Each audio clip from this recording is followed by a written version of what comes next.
సాధారణంగా ఏ బాటిల్ అయినా వెనుక భాగం కాస్త లొంతగా ఉంటుంది. గ్లాస్ బాటిల్ అయినా, పచ్చడి జారైనా, ఆఖరికి వాటర్ బాటిల్ అయినా ఇలా ఏ బాటిల్స్ కైనా వెనుక భాగం కాస్త లోపలికి అదిమి ఉంటుంది. ఎందుకు ఇలా అనే ప్రశ్న మీలో ఉత్పన్నమైందా? అయితే చాలా మంది బాటిల్ నిలబడడానికి కావలసిన స్థిరత్వం కోసం అనే సమాధానమిస్తుంటారు. ఎస్, అది కరెక్టే. అయినప్పటికీ కేవలం ఆ ఒక్కటే దీనికి రీజన్ కాదు. ఇలాంటి మరికొన్ని రీజన్లు ఉన్నాయి. కావాలంటే ఓసారి తెలుసుకుందాం. బాటిల్ పరిమాణం పెద్దగా ఉన్నట్టు కనిపిస్తుంది. అందులో పదార్థం తక్కువగా ఉన్నప్పటికీ తక్కువగా ఉందనే డౌట్ మనకు రాదు. ఉండాల్సిన పరిమాణం కంటే ఎక్కువగా ఉందన్న భ్రమ కలుగుతుంది. లొంత ఉండటం వలన జాడీలు, సీసాలు పగిలిపోకుండా భద్రంగా ఉంటాయి. అధిక పీడనం కలిగిన సీసాలు, వైన్ బాటిల్స్ పగలకుండా రక్షిస్తుంది.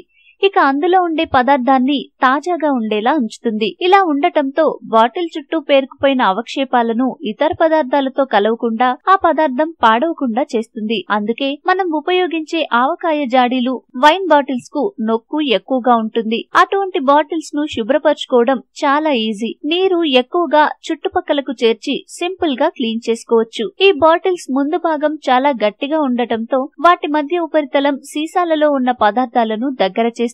వైన్, ఐస్ ఏదైనా పానీయం చల్లగా ఉండేలా చేస్తుంది. వైన్ బాటిల్స్ ను ఐస్ బకెట్స్ లో ఉంచితే దాని ఉపరితలం వలన వైన్ బాటిల్స్ మిగతా వాటితో పోల్చితే చాలా తొందరగా చల్లబడతాయి. సీసాలను ఇలా ఒకదానిపై ఒకటి అమర్చడం వలన ఎటువంటి ప్రతిధ్వని రాకుండా మరియు ఆ సీసాలు పగిలిపోకుండా ఉండేందుకు డెంట్స్ ఉపకరిస్తాయి. అందుకే రవాణా సమయంలో ఒక చోటు నుండి మరో చోటుకి తీసుకెళ్లేప్పుడు ఈ విధంగా అమర్చి తీసుకెళ్తారు. లొంత ఉండటం వల్ల బాటిల్ కు అధిక స్థిరత్వంగా ఉండి కింద పడకుండా ఉంటుంది.